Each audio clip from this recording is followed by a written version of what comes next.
Okay, so we are going to finish up lesson 1.4 here. We already went through several of the definitions, and now we're going to go through the rest of them. You see here a segment. We're probably very familiar with what a segment is. It is the set containing 2 points A and B and all points in between them. Remember, we defined between earlier. So if you choose any 2 points and then all points in between, that is a segment. Remember, between has to be collinear, so if I choose points R and S, and then all the points in between that lie on that same line, that is a segment. You see here the symbol for segment. And then here's another definition of segment, just written in a different way, written in set notation really. So segment AB equals, this is points A and B, union all x, so that x is between A and B. Remember, that's how we read that. And so you have segment AB there.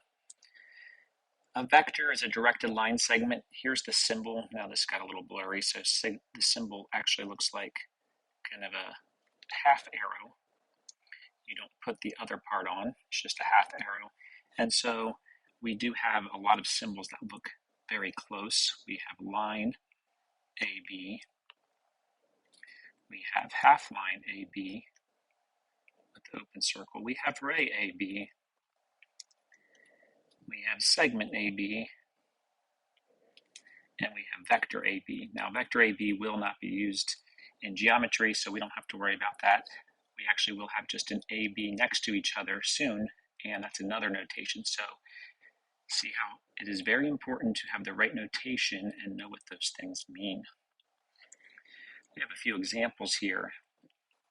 And what I did to the right is I drew out the figure over and over and over again, so we could just use that. And I suggest you guys do the same thing, especially when you get to your homework. It helps to just sketch the figure on your paper so you can draw what you're looking for. So they're not on your notes, but you could draw them again. It doesn't take that long to draw an arrow and put J, K, M, N on it. So number one, we will do first. We'll do that. At the top here, this is ray, KM, intersection ray, MK.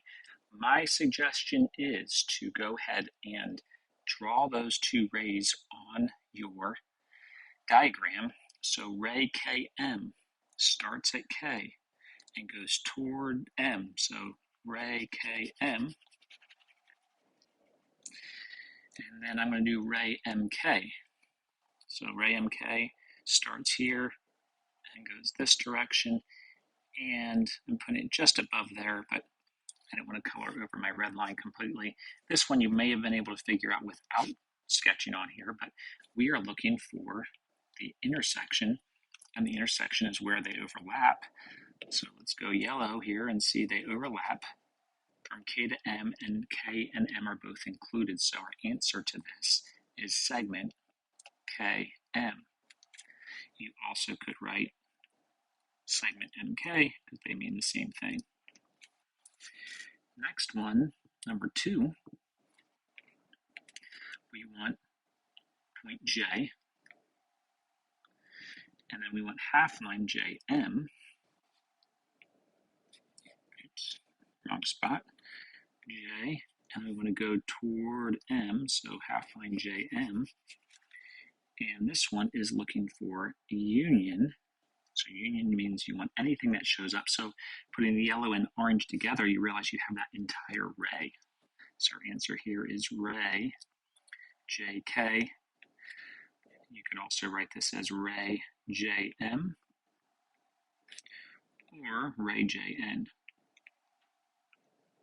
So any of those will work. Number 3.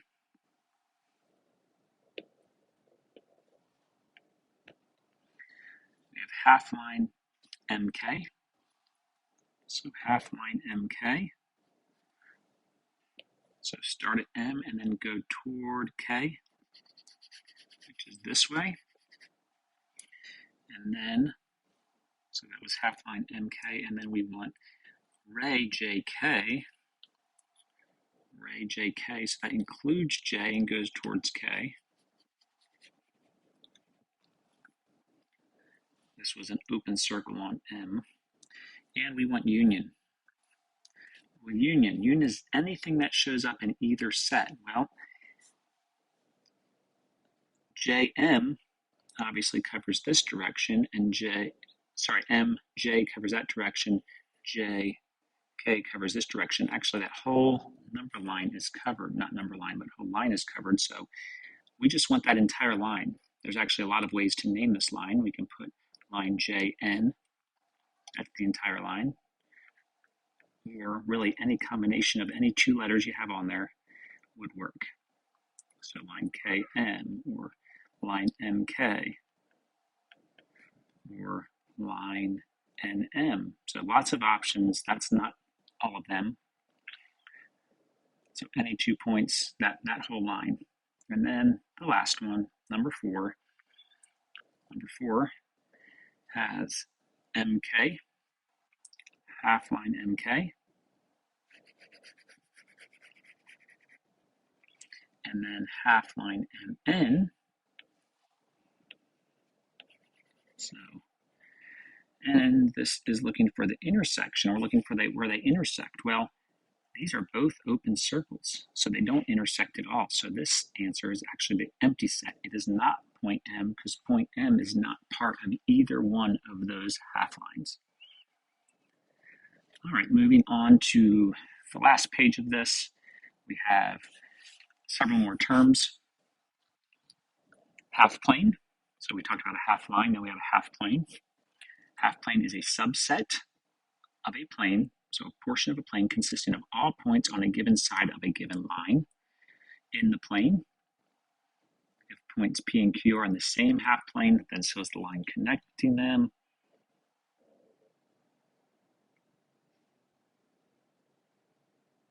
The line segment connecting them, not line. And so this highlighted point place here would be a half plane. It does not include the line. In fact, the line is called the edge of the half plane. So the edge of the half plane, an edge of the half plane is the line that separates the plane into two half planes. The line is not part of either half plane. So this is very similar to a half line, because a half line doesn't include the point. It doesn't include the point, but includes all points on one side or the other. Same idea with a half plane. Opposite half planes are two half planes that are separated by a particular line. So the shaded part here, if we name that, we could call that maybe half plane K. Maybe I should put that in a different color. And maybe this white part to the right of the line could be half plane N. Neither of those include the line. I mentioned before that there was the line separation postulate, and there would be other postulates similar to that. Here is the plane separation postulate. Every line divides any plane containing the line into three disjoint sets, the line itself, and then the two half planes. So the three disjoint sets here would be line AB is one of the sets, and then half plane piece of one, which I know it's not real clear here. I'm going to extend our line across here. This yellow highlighted part would be half plane piece of one. It does not include the line. And then half plane piece of two would be this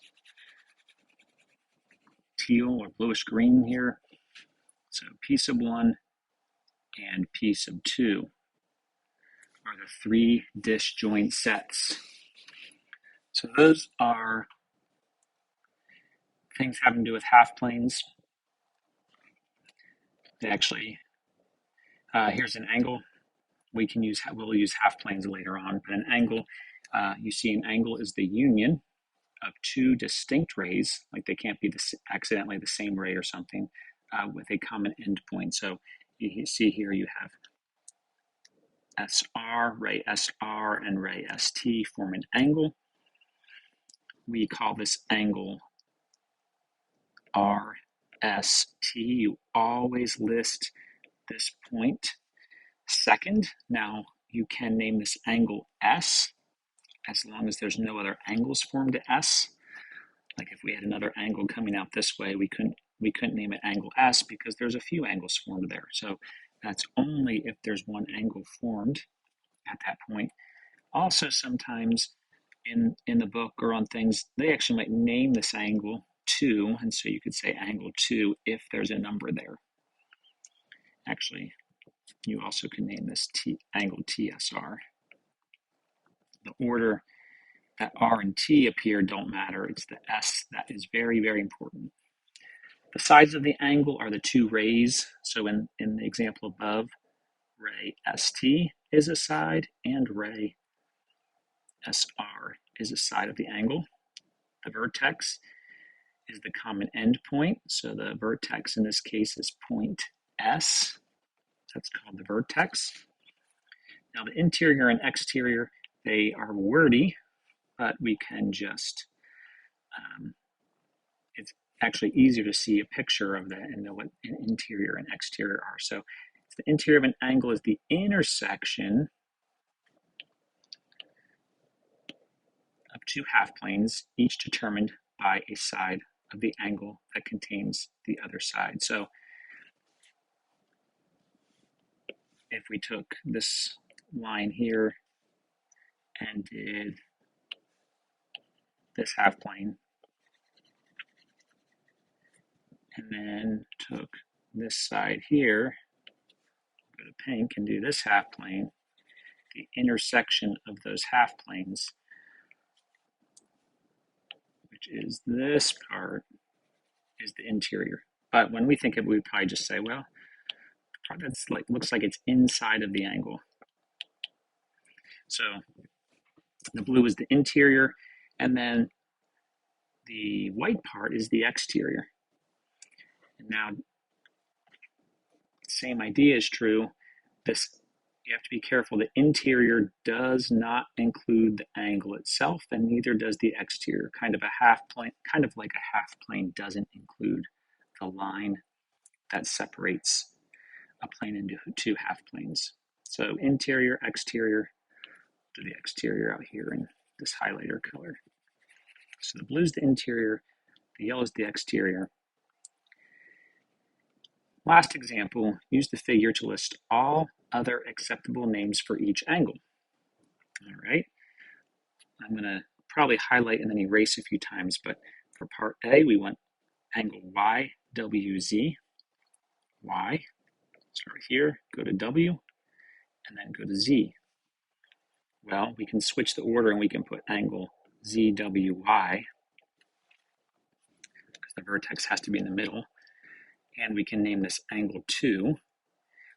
We cannot name this angle W because there's more than one angle formed at W, so that's not a way to name it.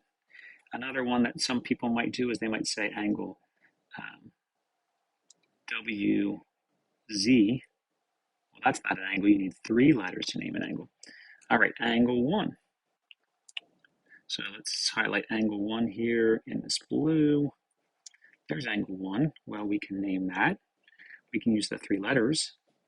So we can do X, W, Y, or we can do angle Y, W, X. Let me erase this because it's getting a little messy. And then the last one we'll look at in yellow, and that is Z, W, X. Z, W, X. This one we really can only name one other way. We can name it X angle XWZ. You can't use anything with the 1 or the 2 because those are the smaller ones. We'll talk about an equation that can be true with those later, but you can't use those to name that bigger angle ZWX. So those are the last things from lesson 1.4.